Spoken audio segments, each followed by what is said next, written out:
He was a boy who became a legend, a gunslinger who defied death, a fugitive who outran an entire frontier.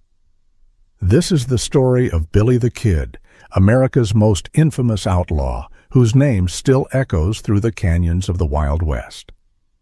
At just 21 years old, he gunned down men twice his age, escaped jail cells like a ghost, and sparked a war that shook the West. But was he a cold-blooded killer or a victim of betrayal? And did he really die that night in 1881, or did he vanish into myth?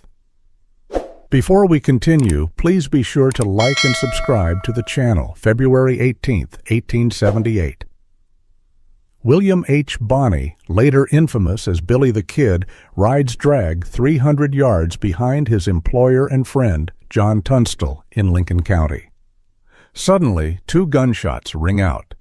Tunstall, who was both Billy's mentor and ally, is struck down by a gang called the Boys and tumbles from his horse. Billy gallops to his fallen companion. Overcome with rage and sorrow, he vows, "Before this ends, I'll make them pay." As a child, Billy lived in Silver City, New Mexico, with his mother and stepfather. There, he embraced the local way of life. He became fluent in Spanish, even blending in with Mexican locals, earning their respect and friendship. Billy and his brother joined other town children in play, leaving warm memories behind. Yet his slight build and delicate features made him a common target for bullies. Those who knew him described him as quiet but good-natured, fiercely loyal, polite, and extraordinarily courageous. In 1874, tragedy struck when Billy's mother, Catherine, succumbed to tuberculosis. His stepfather, William Antrim, deserted the boys, relocating to Arizona. At just 14, Billy was left to fend for himself, staying in a boarding house. There, he befriended a petty thief known as Sombrero Jack. Billy's fate took a sharp turn when Jack robbed a Chinese laundry, an act that would alter his life forever. He told Billy to hide the stolen goods and stash them in the boarding house. However, Mrs. Brown, the owner, found the loot and alerted the sheriff. Sombrero Jack fled town, but Billy was caught and locked up, though only for 2 days. While jailed, he talked the sheriff into letting him outside for some air. The prison's main door was always locked, so the lawman saw no danger. But the moment the sheriff turned away, Billy slipped into the fireplace, scrambled up the chimney, and dashed across the prison roof to freedom. This marked the beginning of Billy's notoriety. His tale even made the papers, with the Silver City Herald reporting the robbery. Now a fugitive and desperate, he took a stagecoach to his stepfather's place in Arizona. When Billy confessed to the crime, Antrim kicked him out, but not before Billy swiped some clothes and guns. The two would never meet again. In Camp Grant, there was a blacksmith named Frank Windy Cahill who often tormented the kid. On August 18, 1877, Billy was at Atkins' Cantina when Windy tried to humiliate him one last time, and it was the last time. In the scuffle, Billy twisted an arm loose, drew his .45, and fired.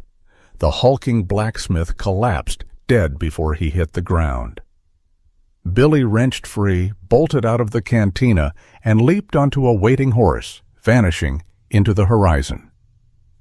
With the blacksmith's blood on his hands, he fled back to New Mexico and fell in with the most notorious gang of outlaws, the Boys. Led by Jesse Evans with John Kinney, the Rustler King. As his right-hand man, the Boys took jobs from the House, a powerful syndicate dealing in cattle, land, and supplies. One of its key figures was James Dolan, a ruthless Irish immigrant who crushed rivals without hesitation. Even the law bent to his will, including Sheriff Brady, who was on the House's payroll. Then came John Tunstall, a wealthy Englishman who arrived in Lincoln County, aiming to break Dolan's grip by opening his own store and cattle operation. Tunstall's success cut into the House's profits. turning Dolan into his sworn enemy. Dolan ordered Billy and the boys to steal Tunstall's horses, but they were caught, and Billy landed behind bars once more. During Billy's jail stay, Tunstall paid him a visit, and the two formed an instant bond. Tunstall offered the young outlaw honest work, and Billy accepted. Though only 6 years his senior, Tunstall earned Billy's respect, becoming the mentor he'd long lacked. For the first time since his mother's passing, Billy felt he belonged. Tunstall and his men welcomed him warmly, and one employee later recalled, "He drew attention wherever he went. Even armed to the teeth, he carried himself like a polished gentleman." His quick wit and charm won over the community, making him a local favorite. Then came the fateful ride. While Billy trailed 300 yards behind the group, 2 of Tunstall's men spotted wild turkeys and veered off to hunt. Seizing the moment, Billy's former gang, the Boys, ambushed Tunstall, gunning him down in cold blood. Devastated but burning for vengeance, Billy knew Sheriff Brady would side with the house. Instead, he turned to Justice of the Peace Wilson, who issued arrest warrants for the killers. Wilson tasked Constable Martinez with serving them, deputizing Billy and his friend Dick Brewer to assist. For once, Billy had the law behind him, or so he believed. The trio rode directly to Dolan's store to apprehend the killers, but Sheriff Brady intercepted them. He arrested Constable Martinez along with Billy and Dick. Though Martinez was freed within hours, Billy and Dick remained jailed, forced to miss Tunstall's funeral service. After their eventual release, they returned to Justice Wilson. Infuriated by the sheriff's obstruction of justice, Wilson officially appointed Dick Brewer to execute the warrants. Brewer assembled a posse from Tunstall's loyal supporters, naturally including Billy among their ranks. Dubbing themselves the Regulators, this group launched a brutal campaign of vengeance against Tunstall's murderers. They showed no mercy, knowing the corrupt legal system would never punish the guilty. Justice became their personal responsibility, delivered immediately and without compromise. Their crusade reached its peak when they ambushed Sheriff Brady and his deputy from behind a wall, killing both lawmen. The victory came at a cost. Billy suffered a gunshot wound to his side, and the Regulators lost their leader, Dick Brewer, in the violent confrontation. As chaos consumed Lincoln County and the violence grew more infamous, federal authorities took notice. Washington intervened by appointing a new territorial governor, Lew Wallace, who immediately outlawed the Regulators, transforming them from vigilantes to wanted criminals. Billy found himself formally charged with Sheriff Brady's murder. The Lincoln County War reached its violent conclusion when Billy and his remaining men barricaded themselves inside a Lincoln home adjacent to Tunstall's store. The besieged property belonged to Tunstall's attorney.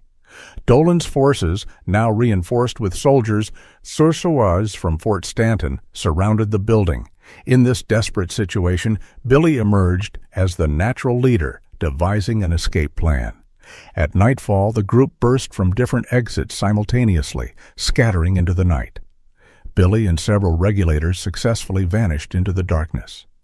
The full weight of the conflict now fell on Billy's shoulders. With a price on his head, he and his surviving companions rustled horses and fled to Fort Sumner, a decommissioned military post now inhabited by Mexican settlers. This remote location proved perfect for hiding. Billy, comfortable in Mexican company, enjoyed dances and socializing with local women. But as some Regulators grew weary of outlaw life and disbanded, the group's days came to an end. Though Governor Wallace had granted amnesty to Lincoln County War participants, Billy remained excluded due to his role in Sheriff Brady's death. With no pardon forthcoming, his only path to peace required reconciling with former foes. He returned to Lincoln County to negotiate with James Dolan and the House faction. The tense negotiations resulted in a fragile truce, celebrated with drinks, though Billy abstained while accompanying the revelers outside. Their celebration turned violent when they encountered Houston Chapman, a lawyer investigating the house's activities. Sensing trouble, Billy tried to leave, but was blocked by Dolan's men. In the ensuing confrontation, Chapman was gunned down. Billy seized the first chance to escape town. The governor, furious about Chapman's murder, struck a deal with Billy: testify against Dolan's men in exchange for full immunity. Billy upheld his end, delivering damning courtroom testimony that enraged his enemies. But after the trial, Wallace reneged on their agreement, returning to Santa Fe to focus on righting Ben-Hur instead of issuing the promised pardon. Now doubly betrayed by both former enemies and the governor, Billy found himself trapped between the law and outlaw life. With no protection and a target on his back, he returned to the only existence he knew, walking out of jail back into a life of danger.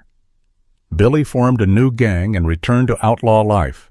His nemesis emerged in Pat Garrett, a lanky former buffalo hunter and cowboy who became Lincoln County sheriff, hell-bent on capturing him. Garrett finally cornered Billy's gang at Stinking Springs, surrounding their hideout until they surrendered. Convicted and jailed in Lincoln while awaiting execution, Billy proved no cell could hold him. With Garrett away, he shot 2 deputies during a brazen escape, then lingered in town, dancing in the streets and chatting with sympathetic locals. One man nearly intervened, but was stopped by his wife, likely sparing his life. After a night of celebration, Billy calmly requisitioned a horse and rode off. Returning to chaos, Garrett swallowed his rage and strategized. Knowing Billy would vanish into hiding, he bided his time, waiting for his quarry to resurface. Billy, though involved with many women, remained closest to Paulita Maxwell, sister of Fort Sumner's Pete Maxwell, a connection Garrett would soon exploit. Garrett began receiving tips about Billy's presence in Fort Sumner and immediately set out to capture him.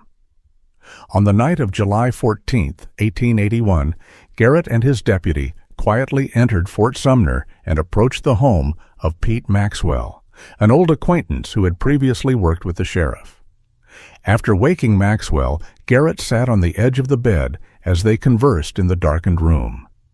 Maxwell confirmed Billy was indeed in town, just as the young outlaw himself unexpectedly appeared in the doorway. Though the room was pitch black, Maxwell whispered identification. "That's him." 2 gunshots rang out, and 21-year-old Billy the Kid collapsed, dead.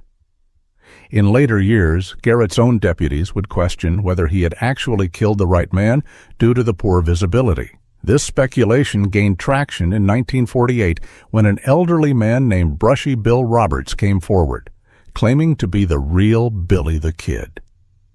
He contacted an attorney seeking the pardon Governor Wallace had promised decades earlier. Brushy Bill provided compelling evidence.